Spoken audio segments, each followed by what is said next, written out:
Top of the morning, fight fans. This is Teal with Counterpunch Boxing News, and I have some new news concerning Teofimo Lopez Jr. Teofimo Lopez tells Top Rank that you won't have me back. Wow. Teofimo Lopez sent a message to Top Rank on social media today saying he won't be back with them after losing a purse bid to Thriller for his next title defense against George Kambosos Jr. Thriller won the bid with a $6.2 million offer compared to Top Rank's $2.3 million offer. The purse bid was because Top Rank was unable to agree to terms with Teofimo Lopez after offering him a contract minimum of $1.25 million. Teofimo Lopez Sr.,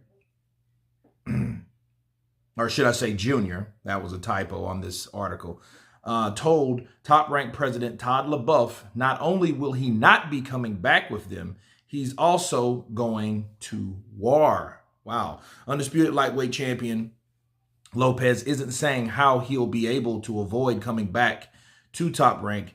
They still have him under contract for 3.5 years, and that's a lifetime in boxing. Teofimo Lopez's options to avoid returning to Top Rank buyout the contract or continue to force purse bids. If they go to purse bids, Teofimo will fight on another network as long as Top Rank doesn't win the bid. Teofimo going to war with Top Rank. Wow. Of course, you won't have me back. Get ready because we're going to war. You pricks. Okay. How dare you block?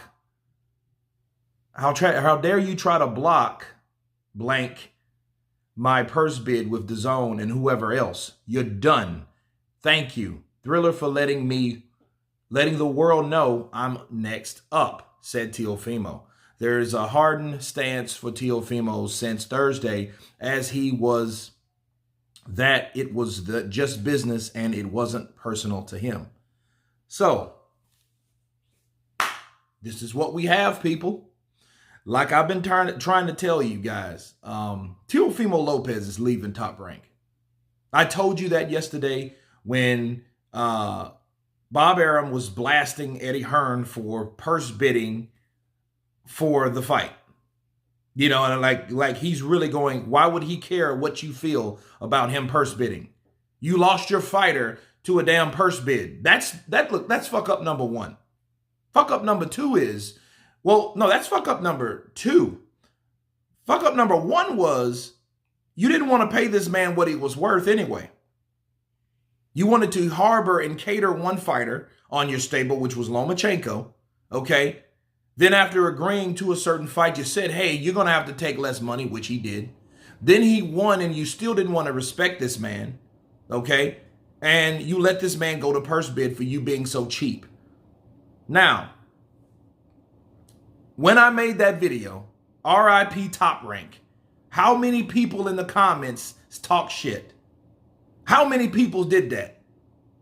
They said so many, oh, you're a hater. You're like the PBC version of Matchroom. You're this, you're that. Look, what I'm saying, people, it doesn't matter about the networks. It doesn't matter about the promotional companies. It matters about the fighter, okay? So if Teofimo Lopez was not getting paid, I don't give a shit he was on PBC or anything, right? PBC is a little different, and I explain why. But if a good fight is being made, I'm going to support that fight. Okay, so as far as Teofimo Lopez not getting his just due, that's being said too many times about Top Rank. And I knew he was going to eventually leave based on everybody else, based on what Floyd did. Teofimo Lopez, a lot of these fighters, they like to mirror what Floyd did. And what did Floyd do? He bought himself out of the contract because Bob Arum wasn't trying to act right. Bob Arum wasn't trying to respect that man, and that man is the highest paid boxer in the history of the sport now. You think he would have been that if he would have stayed with Top Rank? You think other fighters don't see that? They see that. I think some people fixate and worship that, but they see that, right? So you have a guy that's trying to progress at a young age. Boxing is a young person's sport, okay? He's on top of the world right now. A lot of people claim him of being undisputed. He's definitely unified, okay? And this man had did something that a lot of people thought he couldn't do. Put himself in a position to do what a lot of people thought he couldn't do. And he did it. He did it. And Bob Arum sitting back, and the sad thing about Bob, it wasn't the fact that he couldn't afford to outbid DAZN, outbid Thriller. Okay? That was just an amount of money that he wasn't going to go beyond. Bob Arum is 90 fucking years old. And that should tell you something about Bob Arum. Bob Arum has money for generations. And again, ain't took one punch, but he has money. Look, Bob Arum has Ali money. He has the GOAT money. Set aside in some T-bond account somewhere, just sitting there chilling, collecting interest, right? Because he grandfathered a certain interest rate at that time. Bob Arum has GOAT money, okay? So he doesn't even really need the money. It's not even about the money. So if it's not even about the money, won't you give the fighters what they needed? Look, Bob Arum, this is the problem with Bob. Bob could be the godfather or the godfather promoter of all boxing. How? He's old as shit. He has shitload. He might have $1 billion. You don't know how much Bob has. Bob, at least half that somewhere. Okay, he's worth that. Okay, Bob Arum is. And Bob Arum can make all these fights. He can make all these fights come true. All these guys that had problems with him over past in the yesteryear, he could have stopped all that, knowing, hey, I'm not going to live forever. Bob is a guy that sits around and pretends like he's going to live forever. That's his problem. And he's not. He's damn near 1 foot in the grave. I don't want nothing to happen to the guy, but he's 90 years old. You do the math. He's 10 years past 4 Okay, so you do the math. And instead of him saying, you know what, I just want to see the best for this fighter, let me fork over the money to keep the fighter that I signed because I believed in the fighter. Let me do that. He ain't going to do that. So his shit is about control. He wants to control you. That's his problem. It ain't, oh, well, we don't have the money. It ain't nothing about that. It's not about the money. But when someone else bids him, then he's butthurt about it. Oh, well, we're all businessmen. But then you get mad at Eddie Hearn for doing business. You know, and you know he's going to be butthurt about this shit with Teofimo Lopez. Because Teofimo's outspoken, and he already told him, yo, I'm leaving. How dare you try to block me from DAZN? And let me tell you something, guys. Newsflash. Oh, you're a Matchroom fanboy. I'm not a Matchroom fanboy, but I know what they're trying to do. They're trying to make the best fights happen. They're trying to get the biggest fighters on their platform, and they already do. They got Canelo, they got Joshua. They got Golovkin, and I know he's long in the tooth, but shit, they got him too. We got a lot of those fighters over there. Okay? When people were hating, and I don't understand why, but that's something else. But back to what I was saying, if it wasn't for Thriller, who do you think, who would have won the purse bid? They didn't talk about nobody else coming close to that amount. They didn't talk about Golden Boy.